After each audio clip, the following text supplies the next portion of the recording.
अब तक आपने सुना कि कैसे धनेश्वर ने कार्तिक मास का व्रत करने वालों का स्पर्श करने मात्र से ही उसके सभी पाप नष्ट हो गए। अब आगे भगवान श्री कृष्ण ने आगे कहा, हे प्रिय, यमराज की आज्ञा सिरोधार्य करते हुए प्रेतपति धनेश्वर को नरकों के समीप ले गया और उसे दिखाते हुए कहने लगा, हे धनेश्वर, मान भेद देने वाले इन नरकों की ओर दृष्टि डालो। इनमें पापी पुरुष सदैव दूतों द्वारा पकाए जाते हैं। ये देखो, ये तत्ववाचुक नामक नरक हैं जिसमें देह जलने के कारण पापी विलाप कर रहे हैं। जो मनुष्य भोजन के समय भूखों को भोजन नहीं देता वो बार बार इस नरक में डाले जाते हैं। वो प्राणी जो गुरु, अग्नि, ब्राह्मण, गौ, वेद और राजा इनको लात मारता है वो भयंकर नरक अतिशय पापों के करने पर मिलते हैं।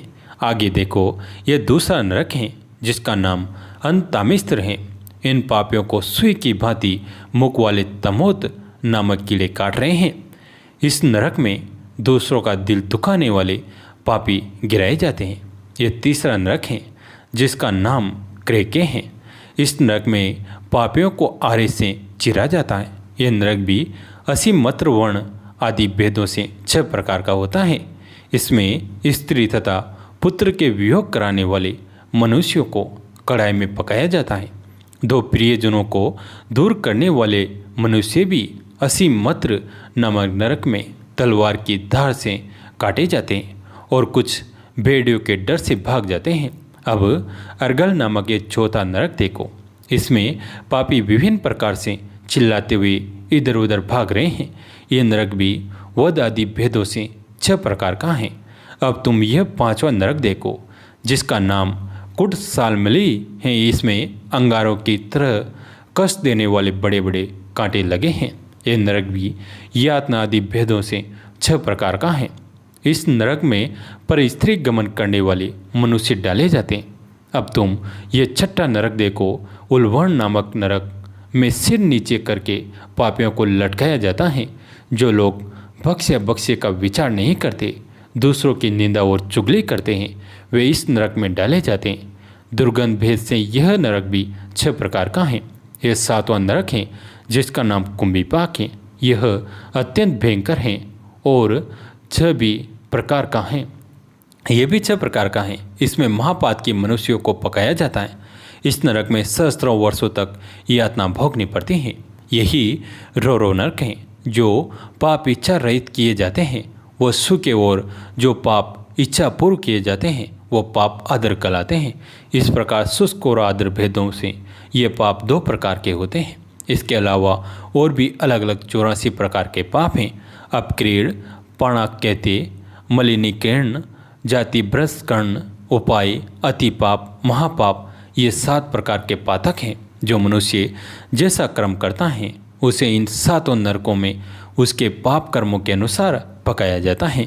चूँकि तुम्हें कार्तिक व्रत करने वाले प्रभु भक्तों का संसर्ग प्राप्त हुआ था, उसे पुण्य की वृद्धि हो जाने के कारण ये सभी नरक तुम्हारे लिए निश्चय ही नष्ट हो गए हैं। इस प्रकार धनेश्वर को नरकों का दर्शन कराकर प्रेतराज उसे यक्षलोक में ले गए।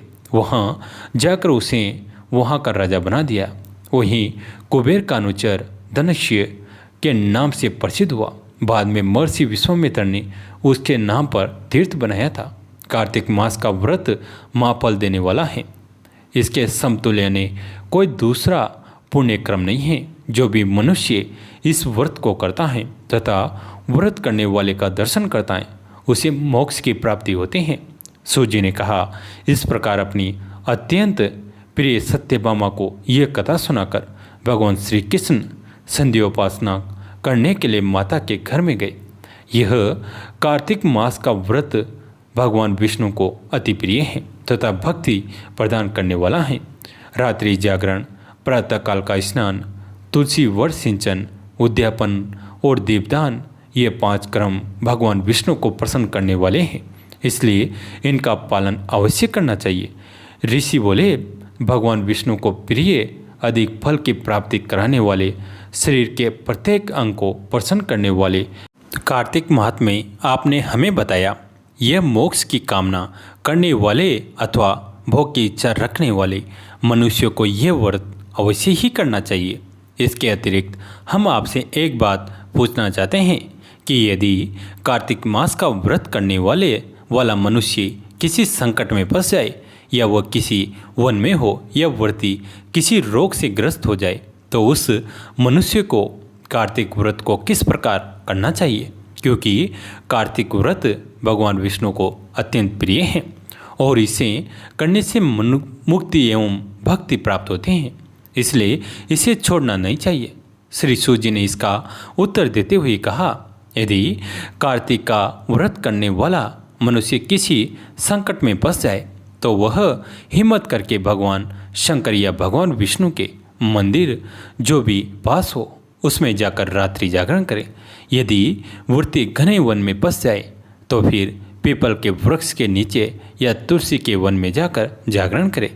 भगवान विष्णु की प्रतिमा के सामने बैठकर विष्णु जी का कीर्तन करे। ऐसा करने से सहस्त्रों गायों के दान के समान फल की प्राप्ति होती है। जो मनुष्य विष्णु जी के कीर्तन में बाजा बजाता है उसे वाजपेयी यज्ञ के समान फल की प्राप्ति होती है और हरि कीर्तन में नृत्य करने वाले मनुष्यों को सभी तीर्थों के स्नान करने का फल प्राप्त होता है। किसी संकट के समय या रोगी हो जाने और जल न मिलने पाने की स्थिति में केवल भगवान विष्णु के नाम मात्र से मार्जन ही कर ले। यदि उद्यापन न कर सके तो व्रत की पूर्ति के लिए केवल ब्राह्मणों के प्रसन्न होने के कारण विष्णु जी प्रसन्न रहते हैं। यदि मनुष्य दीपदान करने में असमर्थ हो तो दूसरे के दीप की वायु आदि से भलीभांति रक्षा करे। यदि तुलसी का पौधा समीप न हो तो वैष्णव ब्राह्मण की ही पूजा कर ले, क्योंकि भगवान विष्णु सदैव अपने भक्तों के समीप रहते हैं। इन सब के न होने पर कार्तिक का व्रत करने वाला मनुष्य ब्राह्मण गो पीपल और वटवृक्ष की श्रद्धापूर्वक सेवा करे। शौनक आदि ऋषि बोले, आपने गो तथा ब्राह्मण के समान पीपल और वटवृक्षों को बताया है और सभी वृक्षों में पीपल तथा वटवृक्ष को ही श्रेष्ठ कहा है, इसका कारण बताइए। सूत जी बोले, पीपल भगवान विष्णु का और वट भगवान शंकर का स्वरूप है।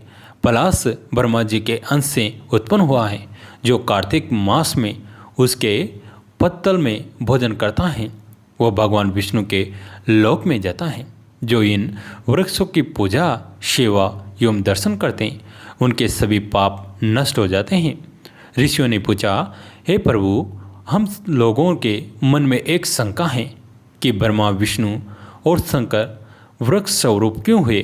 कृपया आप हमारी इस शंका का निवारण कीजिए। सूत जी बोले, प्राचीन काल में भगवान शिव तथा माता पार्वती विहार कर रहे थे।